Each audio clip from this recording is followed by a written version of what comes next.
श्री स्वामी समर्थ सगळ्या स्वामी भक्तांना. आता चला पाहूया की आज स्वामी महाराज तुम्हाला काय संदेश किंवा काय संकेत देऊ इच्छितात. इंतजार करने वालों को सिर्फ उतना ही मिलता है जितना कोशिश करने वाले छोड देते.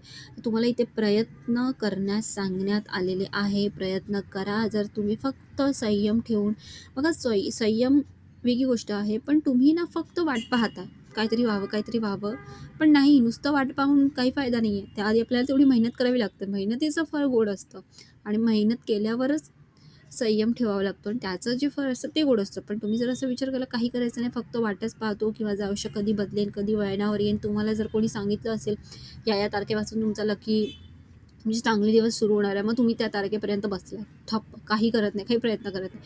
जर तुम्ही काही प्रयत्नच केले नाही तर कसं तुमचे चांगले दिवस येतील? ठीक आहे, तर तुम्ही जितका वेळेस म्हणजे सोडून देताय ना प्रयत्न करण्याचा, तर हा तुमचंच खूप मोठं नुकसान आहे. आणि दुसरी गोष्ट, इंतजार करने वाले को सिर्फ उतना ही मिलता है जितना कोशिश करने वाले छोड़ देते. म्हणजे विचार करा, कोशिश करने वाले छोड़ देते. ओके, त्यांच्यासाठी जी गोष्ट व्हॅल्युएबल नाही आहे ती तुम्हाला मिळणार. कळतं तुम्हाला? त्यांच्यासाठी व्हॅल्युएबल जे आहे त्यासाठी ते प्रॉपर मेहनत करतात, पण त्यांच्यासाठी जी व्हॅल्युएबल नाही आहे ती गोष्ट तुम्हाला मिळणार. सो असं हवं का तुम्हाला? तर प्लीज प्रयत्न करा, स्वतःसाठी प्रयत्न करा. फक्त वाट पाहून नका, तर ॲक्शन घ्या, पुढे व्हा आणि प्रयत्न करा. आणि त्यानंतर मग तुम्ही फळची वाट पाहू शकता. जैसा करोगे वैसा पाओगे, जो दोगे वही वापस आएगा, फिर चाहे अच्छा हो या बुरा. जसे आपले कर्म तसे आपले फळ. इथे तुम्हाला पुन्हा सांगण्यात आलं, जसे आपले कर्म तसे फळ.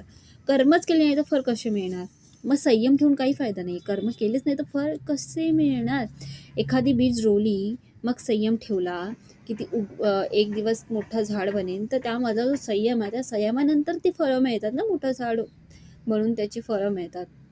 पण बीजच रोवली नाही तर कसं तुम्हाला संयम कसल्या गोष्टीचा आणि फळ कसल्या गोष्टीचा?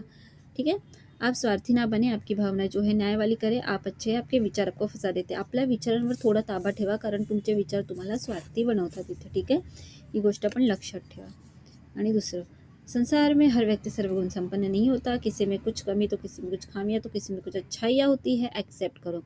तर प्रत्येक वेळेस कमी काढण्यापेक्षा खास गोष्ट कोणती आहे त्याकडे लक्ष द्या, कारण सगळे सर्वगुण संपन्न नाही आहेत. सगळ्यांमध्ये काही ना काही कमी असते. सो हा विचार काढून टाका, ॲक्सेप्ट करायला शिका. ठीक आहे. श्री स्वामी समर्थ.